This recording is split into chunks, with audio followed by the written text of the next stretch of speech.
JID just dropped a new single, Work, and overall it's a pretty simple beat, but there are a few unique production techniques thrown in there which I want to break down in today's video, so I'm not even going to waste any more of your time. Here's the beat we're breaking down in today's video.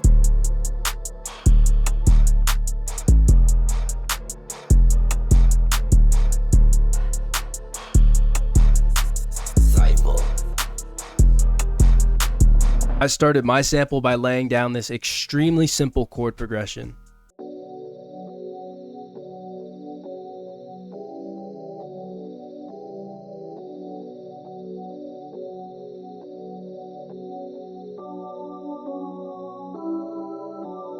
The goal of this sample is not to have a bunch of crazy counter melodies and all that. It just really needs to have one main idea. If we listen back to Work, it really is just one main idea repeated over a bunch of times, and later on there's a few elements that come in, but overall it's just one main idea.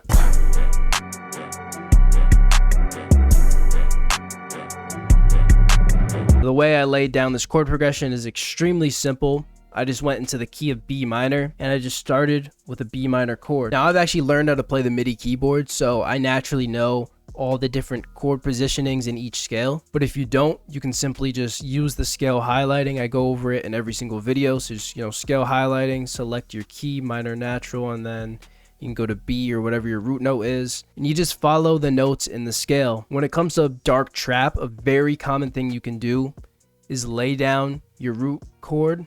So we have a B minor, then flatten this middle note right here.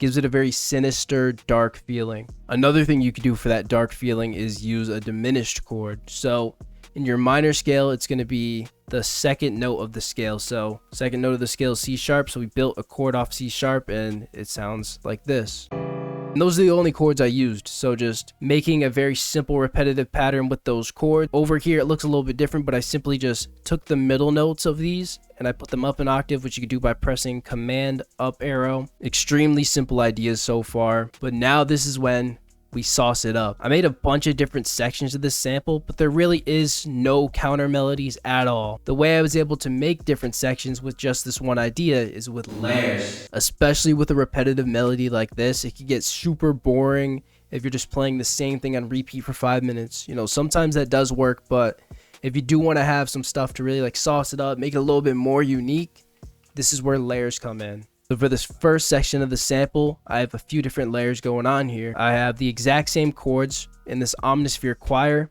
I just layered a bunch of the different notes. So I layered all this stuff up, I layered stuff down, but it's all the same chords.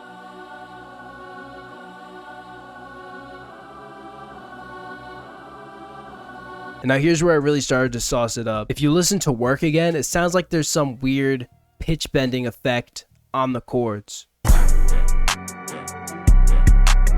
I wanted to do something similar, so I just added a couple instances of gross beat. And the first one is simply this basic 10 preset. If you guys use gross beat, I'm sure you've used this one before. It was in every ignorant 2017 trap beat ever, low pump type beat. They were fucking throwing this shit on there, but it could be used for stuff like this as well. So the second instance of gross beat, I actually opened up the basic 10 again, and then that normally looks like this. I just reversed it. So I went down, moved it over a little bit just so the timing was better, and then this is what we got here.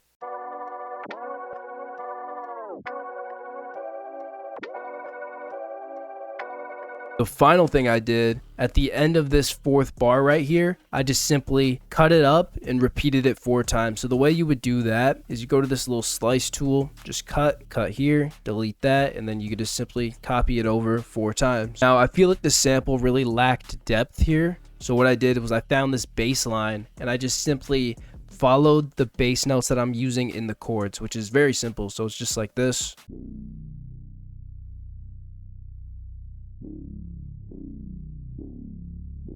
Then I added this very subtle percussion loop, which just fills in the space because again, it's a very simple melody. This is the first section of the sample.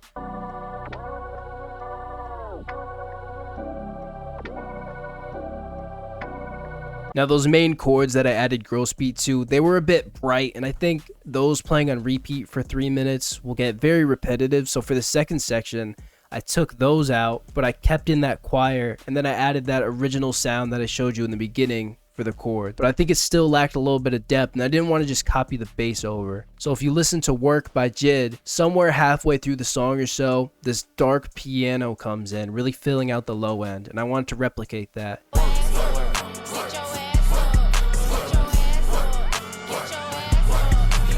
So I took the exact same pattern that I just made on that bass line, and I layered it on a piano. I put it down to a super low octave. We're literally at B1. And then I also just copied it up one, just so you get like that 2-octave feeling. It sounds really powerful, really strong, but really fills in the low end. So this is what we got. The next section, I wanted a super like big anthemic feeling. So I took most of the other elements that we've already included in the beat, and then I added a couple more layers.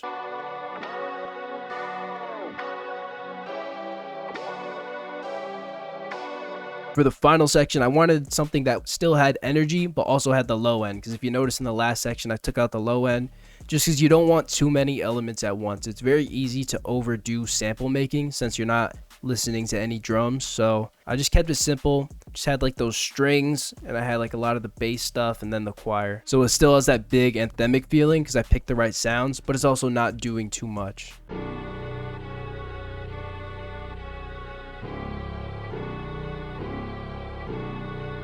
So that is the final sample. Now to go into the drums, there's a few unique production techniques we did here. Overall, it's still very simple. So the first thing I did was I sped up the sample and I pitched it up 300 cents.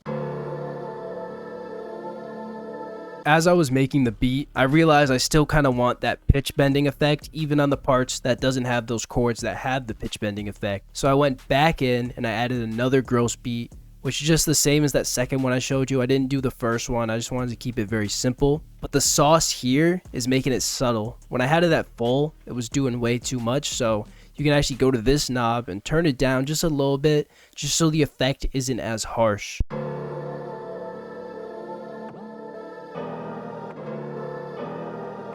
Now, if we listen to the drums on Work, there's not that many sounds at all. You know, there's the 808, no kicks, a clap, a hi-hat, maybe 1 or 2 percussion elements, and then like an open hat. So there's not much going on at all. The hi-hats are very simple, almost a 2-step, barely any rolls. So I just took inspiration from that and I laid down my own very simple drum pattern. The basic clap pattern, basic counter snare pattern, which I put in like this bongo sound. And then for the hi-hats, there's really only this one roll. For the 808s, I mean, you kind of have to use the spins. I mean, you don't fucking have to do anything, but I thought the spins was just perfect. And since there's no kick on it, the sauce here, just turn the out knob up a little bit and then just boost the shit out of it. You know, the velocity's got to be on full. Just make sure it just hits hard because you want to make up for that lack of kick. So simple bouncy pattern just goes with the rest of the drum.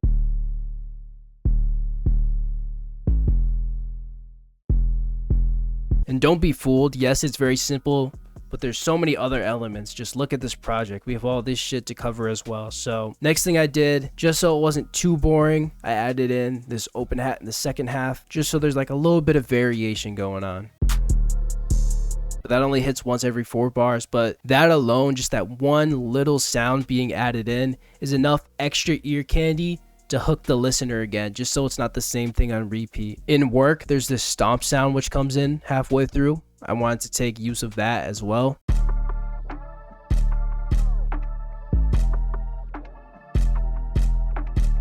And then there's also a couple breaks throughout the beat, and I put in one of my percussion loops in there just to fill in space, just because you don't want it to fully die out, especially with these JID songs. You know, you just want to keep the energy going.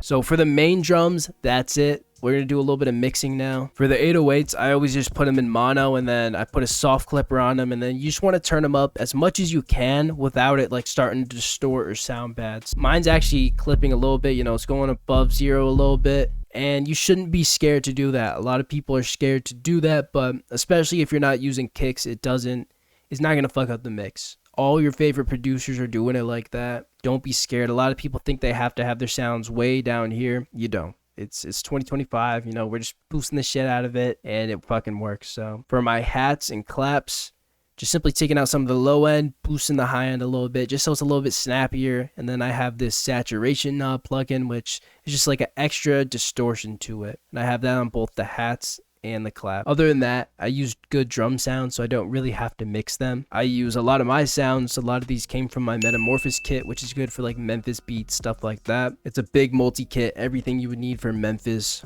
Hundreds of drums, 50 808s, little like funk pack, like 400 vocals, 200 cowbells, there's percussion loops, song starters, just a whole lot of shit in there. So if that's something that might interest you, check it out in the description. For the stomp, I pitched it down a little bit, then I added this stereo shaper just because I felt like it was clashing with the 808s a lot. You know, both of them are hitting at the same time, so I have the 808 in mono, which means it's very central in the center of the mix, so I added the stereo shaper on the stomp. So then it was on the sides of the mix, which gives it space. If I had both right in the center, they would clash and it just wouldn't sound good together. Now, if you listen to Work Again, to transition in between different sections, there's like this little drum roll in there. I decided to take use of that as well. So I added this little symphony roll, which I just found on Splice. One of the most iconic parts of Work is that there's a bunch of vocal samples thrown in there, which almost are used as a hook for the song, and then JID kind of does his thing on the verse. So I wanted to do something similar here, and I just have a bunch of vocals going on. So to start, I just added this very simple repetitive chant. And that felt very like on the sides of the mix. So I layered this other chant, which is more in the center. To fill in even more space, I added a couple more. All together, this is what it sounds like. And then one of the main parts of Work is that female vocal, which is just super repetitive, in your face, and is kind of used as the hook. I kind of only added this for tutorial's sake, I'll be honest. This probably won't make the final beat for the JID song, you know, we had to do it.